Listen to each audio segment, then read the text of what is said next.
بسم الله الرحمن الرحيم الحمد لله رب العالمين. وهرين waxaan u hadlaynaa Ilaahay subhanahu wa ta'ala inta kadib waxaan maanta doorsiinaa fadhiga qoys oo raashin iyo agab kala duwan ismayaal timir wixii kala duwan taasoo soo bixiyeen hay'adda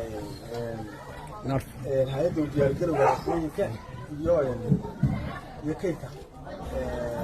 qaranka. waxaa iska soo galaanada ma hadlaynaa wasiir Yuusuf Kayse oo runtii ka soo shaqeeyay kan oo kadib markii ay dalab ku dhacay deegaanka xoolaha qoysas kamida ayaa la hawshan kuwaadooda ay ahayd aad baan ugu hadlaynaa hay'adda iyo wasiirka wasiir Yuusuf iyo soo kala xumiyay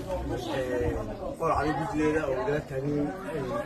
heer tuulihii soo kala arrimi bulshada dawladda hoose ee degmada Salaaleyn dhammaan cid soo ka qayb qaatay maantay taxsan oo darnaaqadii ku dhintay dadkii wax ku waxyeelooyay Ilaahay oo ka qabaaqsiyo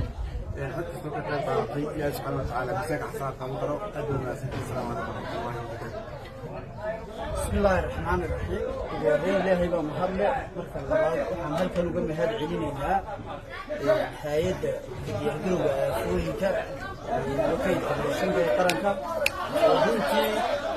وهنتي ما أنت داخل شرف سوق السيسي تبكي توفانا ضي تنبض وحيلة كسوق علي وهلكن داخل شنو وفري لا تنقويس سوق السيسي marka aad iyo aad baan ugu mahadnaqnaa waxa kale oo kan uga mahadnaqnaa wasiirka duulista iyo hawada wasiirka xigeenka duulista iyo hawada Yuusuf Kayse oo runtii isna arrintan qayb weyn ka qaatay oo ilaa maalintii hawshaasi ay dhacday runtii sidii dadka deeqda yar raashinka loo soo gaarsiin lahaa ka shaqeynayay wasiirka qayb libaax ka qaatay wasiirka aad baan ugu mahadnaqnaa Ilaahay wasiirka Ilaahay miisaanka xasanaadka ugu daro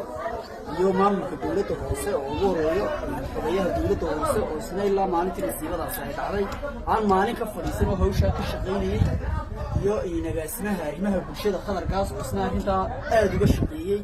iyagana waxaan leeyahay Ilaahay miisaanka xasanaadka ay ku daro